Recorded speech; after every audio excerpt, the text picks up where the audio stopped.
Baada ya misukosuko yote kutokea katika familia hii ya Boran, leo tunaona Esma Sultani anaamua kusikiliza maneno ya mtoto wake, kwa sababu yeye alikuwa bado anaendelea kukutana na Garibay.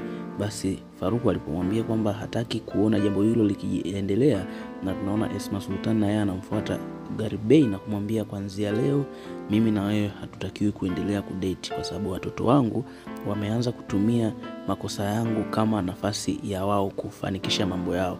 Kwa sababu ukiangalia Murat ameamua kumuoa Bade, lakini anasema mama yake pia amekuwa ni mtu ambaye anafuata mambo yake, anakujali mambo yake, lakini akisikia wengine hayafanyii kazi, na akawa amemuumbua pale mbele ya wenzake na kusema kwamba bado huwa anakutana na Garibay. Kwa hiyo jambo lile lilimuuma sana Esma Sultani, ikabidi apeleke taarifa kwa Garibay, na si tu kupeleka taarifa ila moja kwa moja wakaachana.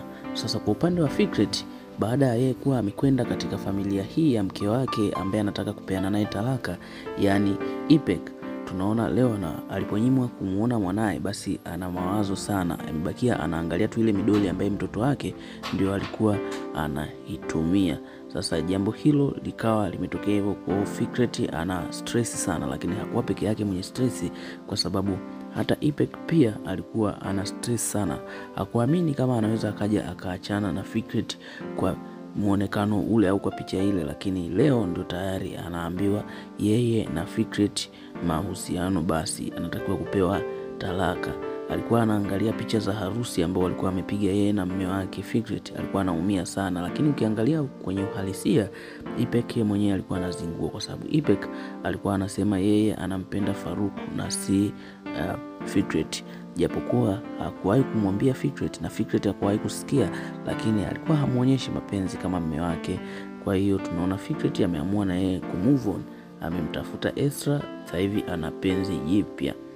Sasa kwa upande wa Esma Sultani, leo kuna kitu ambacho alikuwa amekigundua, kwa sababu Sureia ni mjamzito. Sasa wakati Faruku anaongea na Nurgul, alikuwa anamwambia kwamba Sureia ni mjamzito. Kwa bahati mbaya au bahati nzuri, Esma Sultani akawa amesikia, kwa hiyo akawa ameandaa sherehe bila kuwaambia wahusika, yani Sureia pamoja na Faruku. Kwa moja kwa moja wao wanafika, wanakutana na surprise nyumbani.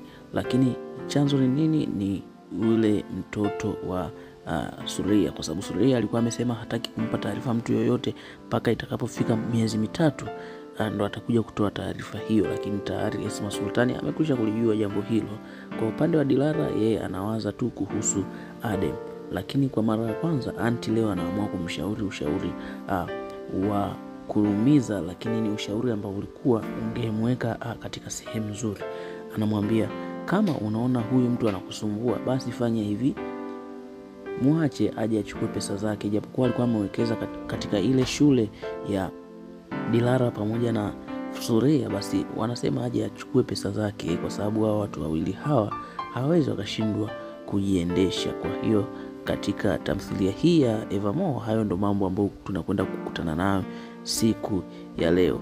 Wewe ambaye hujasubscribe channel hii, basi ni kuombe usubscribe kwa ajili ya kuendelea kupata update mbalimbali, na wewe ambaye umesubscribe, endelea kulike, kushare na kucomment. Asante.